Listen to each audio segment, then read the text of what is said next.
पकड़ेंगे, दूसरे हाथ से आपका सामान वापस। अब वफादारी बहुत है, फ्रूटी जब दे दी तो पक्का सामान लौटा देंगे। कभी जाओ तो ट्राई करके देखना। तो बंदर भी बदमाश महाराज, सब घर में घुस गए सबरे।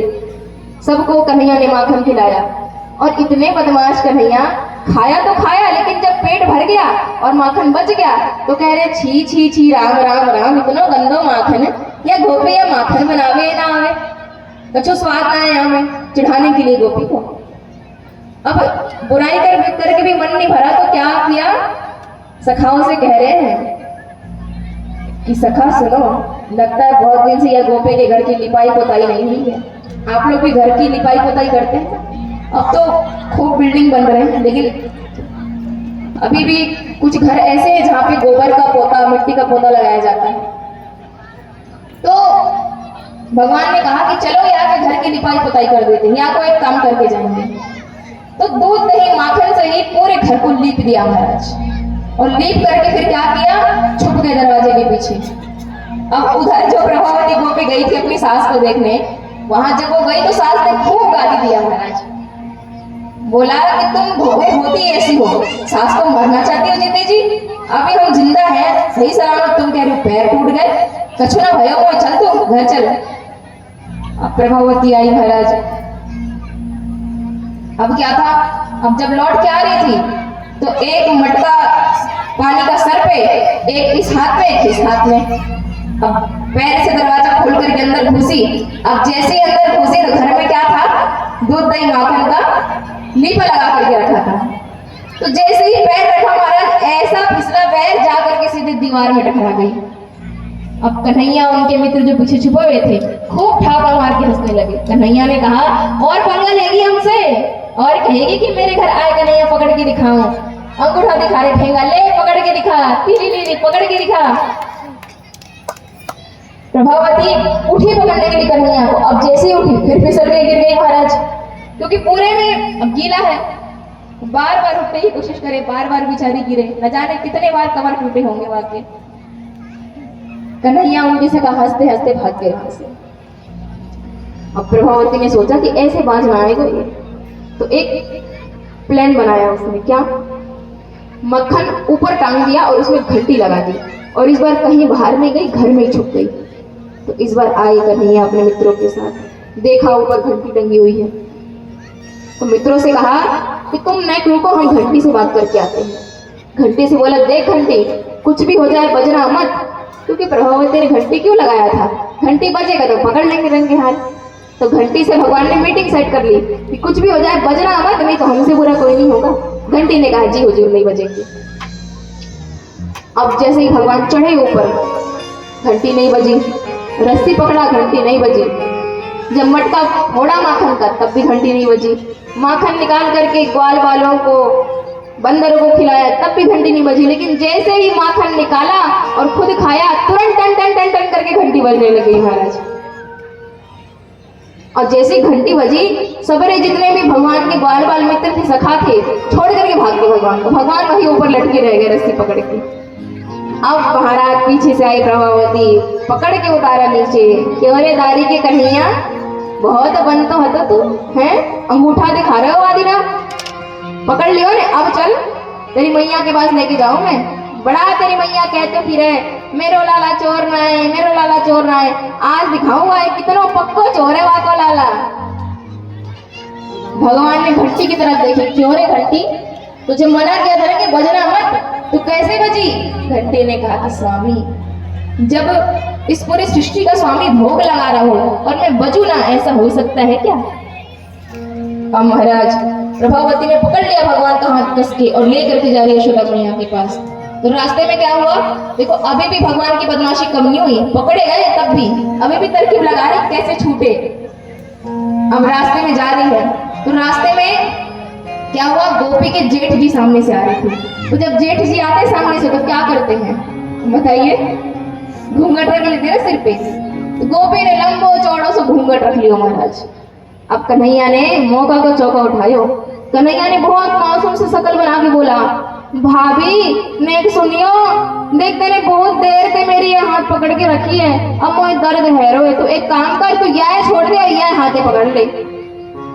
अब गोपी भी भोली भाली, देखो पकड़ना तो चाहती थी कन्हैया को, पर फिर भी दया आ गई कि है तो बालक ही, कोमल सा है, नाजुक सा। अब देखो ये करने से पहले ही कन्हैया के पीछे पीछे गोपी का देवर था, उससे उसने सेटिंग कर ली थी पहले ही।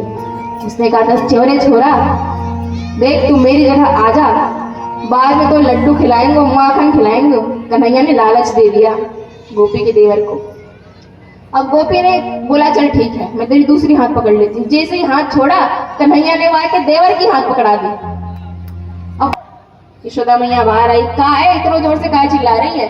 गोपी कहती, बहुत कहती थी तू मेरा लाला चोर ना है ना है, देख आज तेरा लाला रंगे हाथ पकड़ के लाई हूँ। मैया ने पकड़ा माथा महाराज। गोपी तो पगला गई है क्या? तो मैं एक बार घूंघट हटा के देख तो कोने पकड़ के लाई है। गोपी ने जैसे ही घूंघट उठाया, बोली दादी की तू कहां से आ गए हो? अब गोपी का देवर भी बहुत बदमाश। गोपी का देवर कह रहा है, क्यों भाभी तेने सुबह से भांग पे रखो का? न जाने कब तक मोर पकड़ के यहाँ से वहां डोल रही है, वो समझ में ना आ रहा तू कहां लेके जा रही है। मुझे तो लगे तू भांग पीकर बैठ रही सुबह से। अब महाराज अंदर से कन्हैया आए, फिर ठेंगा दिखाते हुए बोले, अब के पंगा मत लेना, अब की बार तो देवर को हाथ पकड़ाए, अगली बार खसम को हाथ पकड़ाए रहेंगे। अब खसम को क्या मतलब है? कह रहे अगली बार तुम्हारे पति को हाथ पकड़ा दूंगा अगर पंगा ले मोते तो। इसी प्रकार से गोपियां आती यशोदा मैया के पास उल्हाना लेकर के, शिकायत लेकर के। एक तरीके से शिकायत के बहाने कन्हैया को देखने भी आती वो। एक गोपी कहती, मैया तेरे लाला ने मेरे घर के सारे मटमट के फोड़ दिए। एक गोपी कहती, मैया तेरे लाला ने मेरी गैया खोल दी। एक गोपी कहती, मैया ने मेरी भी सुन ले। मैया कहती, सुना ले बहन, तू भी सुना ले। वो कहती है, तेरा लाला इतना बदमाश है, एक दिन मेरे घर आयो, मेरी बहू और मेरे बेटे सो रहे थे, यानी कहा कि वो बहू की चोटी और बेटे की दाढ़ी साथ में बांध दी और जोर से चिल्लाया कान में, हुआ। अब महाराज मेरी बहू डर गई कि ना जाने सच में कहां से हुआ आ गया। इतने जोर से उठ के भागे दोनों, बेचारे मेरे बेटे की दाढ़ी उखड़ गई। इतना बदमाश तेरा लाला, बता। इस प्रकार से गोपियां भगवान के माखन की चोरी की शिकायत मैया से कह रही है।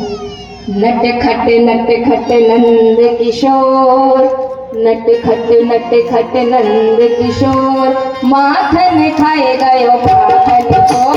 नट खट्टे नंद किशोर, माखन खाए गयो माखन चोर। पकड़ो पकड़ो दौड़ो दौड़ो कान्हा भागा जाए, कभी कुंज में कभी गयो बिहार लिए आए। पकड़ो पकड़ो दौड़ो दौड़ो कान्हा भागा जाए, कभी कुंज में कभी गयो बिहार लिए आए।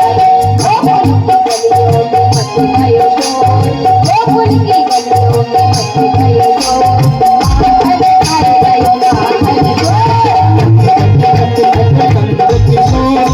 माखन खा गयो माखन चोर।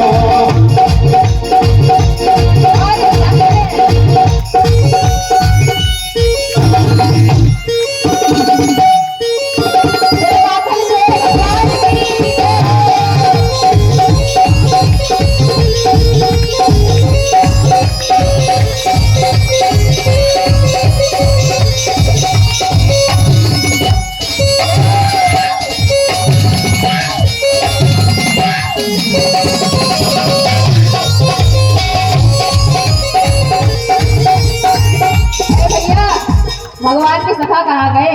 नेक बाहर निकल के नेक ठुमका तो लगा लो।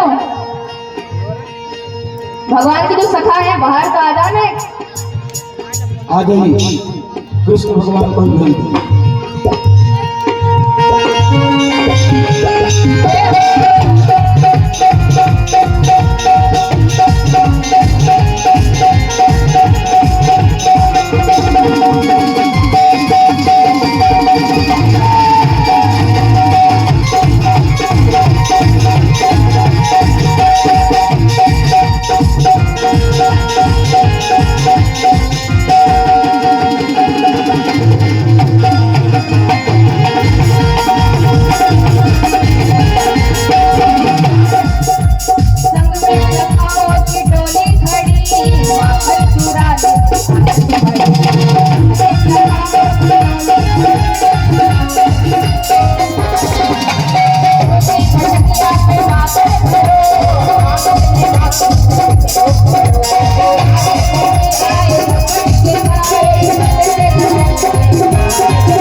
सूचना है, आप सभी ध्यान देंगे।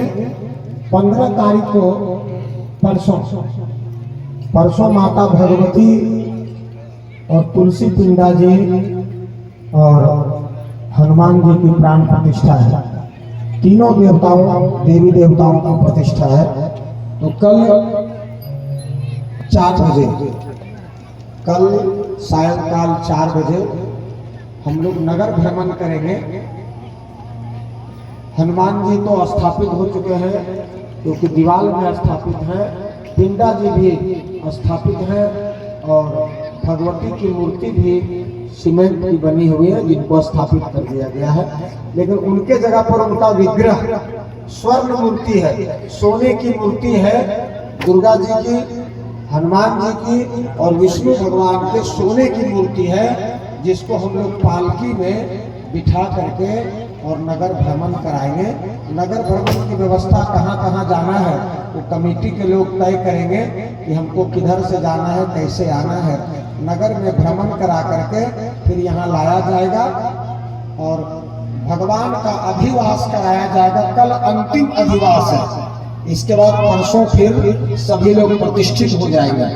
15 तारीख को प्रतिष्ठा कर दी जाएगी सप्तमी।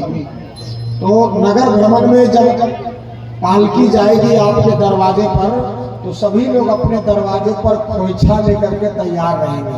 खोइछा में चावल है, पैसा है, अरवा चावल और पैसा नहीं, मूर्ति का जो खोइछा देते हैं, सभी लोग खोइछा देंगे। और जब उधर से नगर भ्रमण हो करके आएगा तो वस्त्राधिवास कराया जाएगा। वस्त्र में सबको पूरा ढक करके रखा जाएगा। तो वस्त्राधिवास में आपकी जैसी शक्ति है, कोई दबाव नहीं है। वस्त्राधिवास के लिए जैसे दुर्गा जी को वस्त्र से ढकना है, तो दुर्गा जी के लिए कौन सा वस्त्र चाहिए, तो साड़ी, ब्लाउज, साया इत्यादि आप ला सकते हैं। दुर्गा जी को ढकने के लिए आपके वस्त्र से उनको ढका जाएगा। अब विष्णु पिंडा है तो उन पर धोती से ढका जाएगा। तो आपकी श्रद्धा है तो आप धोती, गमछा, जो भी इच्छा है ला सकते हैं। हनुमान जी के लिए भी धोती गमछा आप ला सकते हैं।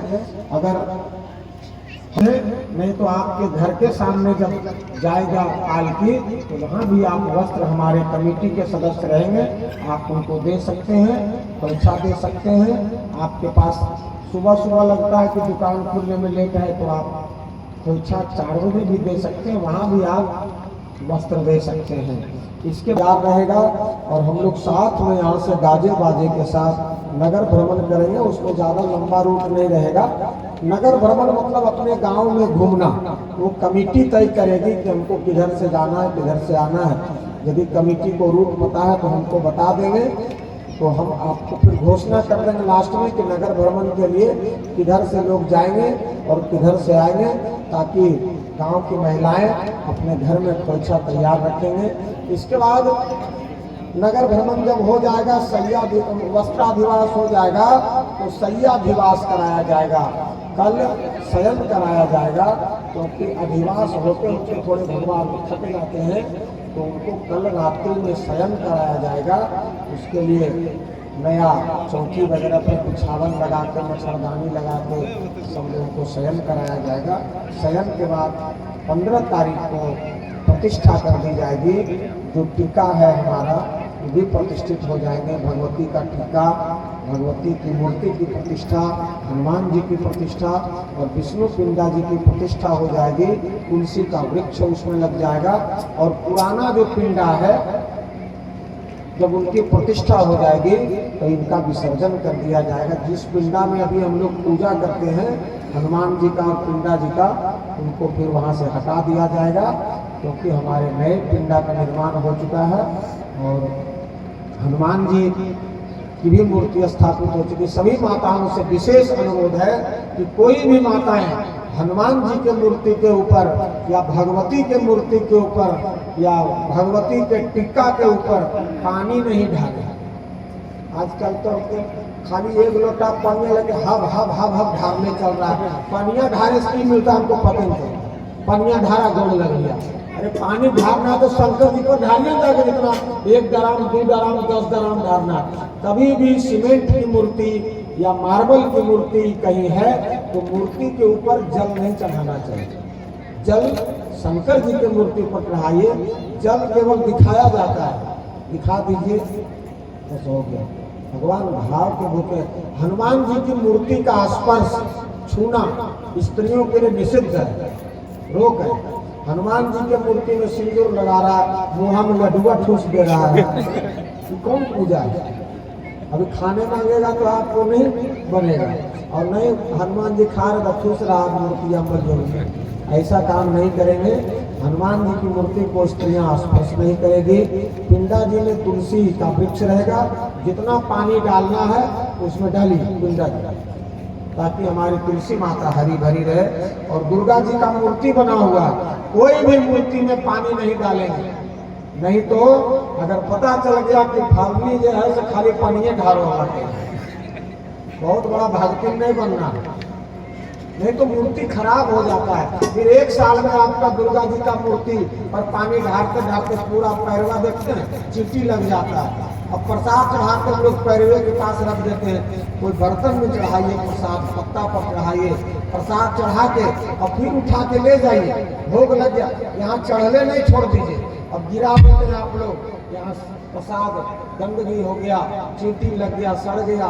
प्रसाद चढ़ा के फिर आप अपना घर ले जाइए, घर में जाइए, घर में बच्चों को खिला दिए, यहाँ चढ़ा हुआ नहीं छोड़िए, पानी मूर्ति पर नहीं ढालिए।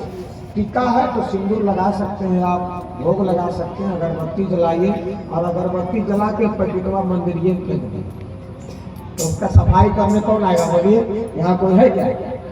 अगरबत्ती जलाते हैं तो आप पैकेट फाड़ते हैं, और यहाँ पूजा कर रहा है पैकेटवा पीछे ऐसे, ये कौन पूजा है? आप मंदिर गंदा करने आए कि मंदिर का पूजा करने आए? बोलिए, धूप जला लिया, धूप आदि कागजा पता से अधियम डाल, कागज जलाना चाहिए क्या? नहीं, ये सब प्रतिबंध है, आप गलत नहीं करिए। पूजा करने आए हैं तो शांति दिमाग से पूजा करिए, पूजा करने की जो पद्धति है उसको करिए। यहाँ बहुत सी माताएं परिक्रमा करती हैं, हम देखते हैं, हमें धूप वगैरह नहीं देंगे, उसके लिए हवन कुंड बना हुआ है, इतना धूप देना है, जगमंडप में दीजिएगा।